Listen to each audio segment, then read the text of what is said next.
आज मोबाईल सर्वात असं घातक शस्त्र झालेलं आहे। आज नवतरुण मुलं मुली मोबाईलच्या संपूर्णपणे आहारी गेलेले आहेत। आज मला वाटतं की कांद्याशिवाय पात नाही आणि मोबाईलशिवाय हात नाही अशी म्हण लागू केली तरी चालेल, कारण प्रत्येकाच्या हातात आज मोबाईल झालेला आहे। आणि हा जे वातावरण आहे ते प्रत्येक घराघरात आहे। नवतरुण मुलांना घरच्या परिस्थितीची काही घेणं नाही। आईवडील काम करतात बिचारे, मुलांना काही घेणं नाही। अशाच प्रसंगावर मी एक कविता तयार केलेली आहे, आवडल्यास दाद द्या। ऐका। माय म्हणते लेकराला संध्याकाळच्याला आटा नाही, माय म्हणते लेकराला संध्याकाळच्याला आटा नाही।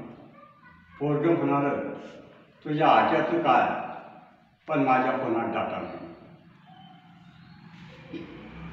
तुझी रोजचीच कटकट नको मला ओवर करू, माझ्या काळजाचं दुःख आता मी माझ्या प्रेयसीला कसं शेअर करू।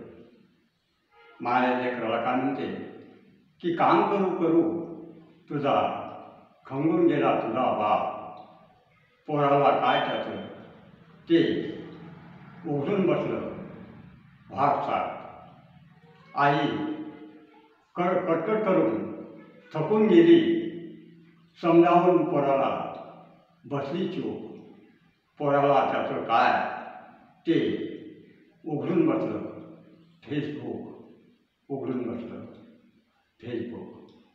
कविता जर आवडली तर कमेंट बॉक्समध्ये कमेंट करा आणि माझ्या व्हिडिओला सबस्क्राईब करा। धन्यवाद।